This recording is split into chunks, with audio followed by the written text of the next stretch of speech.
Telangana BJP రాష్ట్ర అధ్యక్ష పదవి కోసం తీవ్ర పోటీ నెలకొందా? అధ్యక్ష పదవిలో పాత కొత్త నేతలంటూ సరికొత్త పంచాయతీ స్టార్ట్ అయిందా? పాత వారిని కాదని కొత్త వారికి అసెంబ్లీ పార్లమెంటు టికెట్లు ఇచ్చారు. దీంతో పార్టీ చీఫ్ పదవి కోసం పాత కొత్త నేతలు ఢిల్లీ కేంద్రంగా లాబియింగ్ చేస్తున్నారా? పార్టీ పదవుల్లో మాకే ప్రాధాన్యత ఇవ్వాలని సీనియర్లు ఎందుకు అంటున్నారు? అధ్యక్ష పదవి ఆశిస్తున్న నేతలు ఎవరు? పార్టీ వర్గాల్లో ఎలాంటి చర్చ జరుగుతుంది? ఇన్న రిపోర్ట్లో చూద్దాం.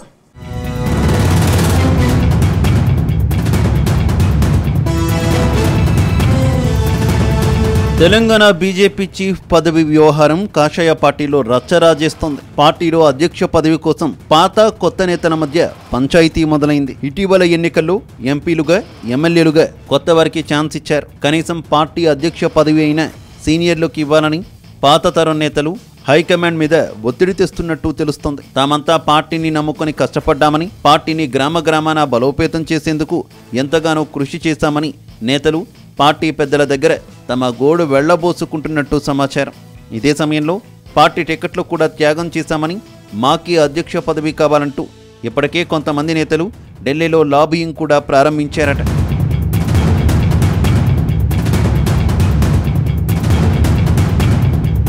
ఇటీవల జరిగిన ఎన్నికల్లో తెలంగాణలో బీజేపీ సత్తా చాటింది. పార్టీ రాష్ట్ర చీఫ్ కిషన్ రెడ్డి నేతృత్వంలోని కమలం పార్టీ 8 చోట్ల ఎంపీ సీట్లు గెలుచుకుంది. దీంతో పార్టీ చీఫ్ కిషన్ రెడ్డి మరోసారి కేంద్ర కేబినెట్ లో చోటు దక్కించుకున్నారు. ఇన్నాళ్లు కేంద్ర మంత్రిగా సేవలందించిన ఆయన పార్టీ చీఫ్ గాను కొనసాగారు. వాస్తవానికి బీజేపీలో ఒకే వ్యక్తి జోడు పదవుల్లో కొనసాగడం కుదరదు.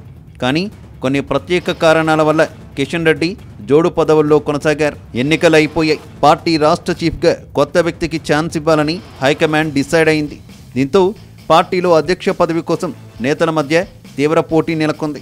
అయితే ఈసారి ఎవరికి అవకాశం వస్తుంది అనే చర్చ అటు పార్టీలోనూ ఇటు రాజకీయ వర్గాల్లోనూ ఆసక్తిని రేకెత్తిస్తోంది. ఇక పార్టీ చీఫ్ పదవి కోసం కాషాయ పార్టీ ఎంపీలు ఈటెల రాజేందర్, డికే అరుణ, ధర్మపురి అరవింద్, రఘునందన్ రావుతో పాటు మరికొందరి పేర్లు వినిపిస్తున్నాయి.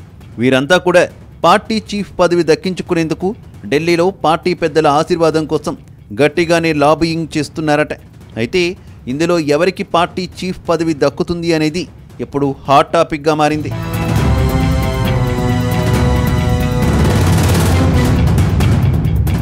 ఇప్పుడు ఇదే అంశంపై కమలం పార్టీలో మరో చర్చ మొదలైందట. పార్టీ అధ్యక్ష పదవి విషయంలో పాత వారికి ప్రాధాన్యత ఇవ్వాలని నేతలు కోరుతున్నారట. పార్టీలో వివిధ పదవుల్లో రాష్ట్ర ప్రధాన కార్యదర్శులు, ఉపాధ్యక్షులుగా పనిచేసిన నేతలు కూడా తమకు ఒక ఛాన్స్ ఇవ్వాలని అడుగుతున్నారట.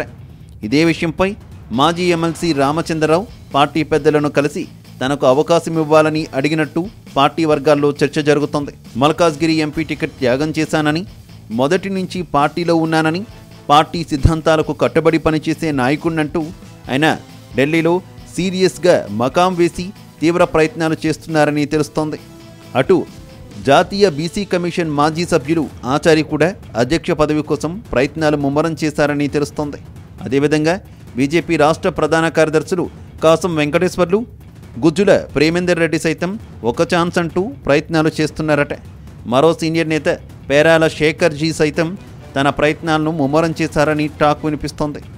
బీజేపీ రాష్ట్ర ఉపాధ్యక్షుడు మనోహర్ రెడ్డి సైలెంట్గా ప్రయత్నాలు చేస్తున్నట్టు తెలుస్తోంది. ఎన్నికల్లో పోటీ చేసే అవకాశం ఎలాగూ ఇవ్వలేదు.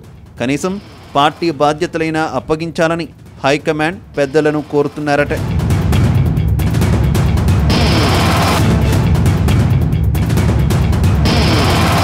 రాష్ట్రంలో ఇటీవలే ఎమ్మెల్యే, ఎంపీ ఎన్నికలు ముగిశాయి. ఇప్పట్లో ఎన్నికలు లేవు. పార్టీ సంస్థాగత నిర్మాణం కోసం పాత వారికి అవకాశం ఇస్తే బాగుంటుందని నేతలు అంటున్నారట.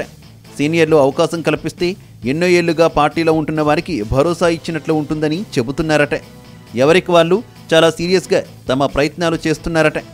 పార్టీ కోసం ఎవరి కాంట్రిబ్యూషన్ ఏంటో జాతీయ నేతలకు వివరిస్తున్నారట. అయితే కొత్త నేతల పేర్లు అధ్యక్ష రేసులో వినిపించడంతో అలర్ట్ అయిన పాత నేతలు మాకేం తక్కువ, పార్టీ కోసం ఎంతో కష్టపడ్డాం, మాకే అధ్యక్ష పదవి ఇవ్వాలంటూ ఢిల్లీలో పలుకుబడి ఉన్న నేతలను కలుస్తూ ఎవరి ప్రయత్నాలు వాళ్ళు సీరియస్గా చేస్తున్నారట.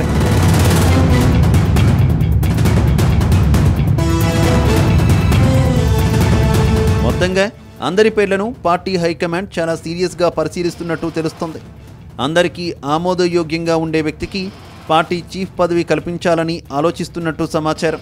అయితే పార్టీ హైకమాండ్ ఏ నిర్ణయం తీసుకుంటుంది, ఎవరి వైపు మొగ్గుతుంది, కొత్త నేతకు పార్టీ పగ్గాలు అప్పగిస్తుందా, లేక మొదటి నుంచి పార్టీలో పనిచేసిన వ్యక్తికి అధ్యక్ష పదవి కట్టబెడుతుందా?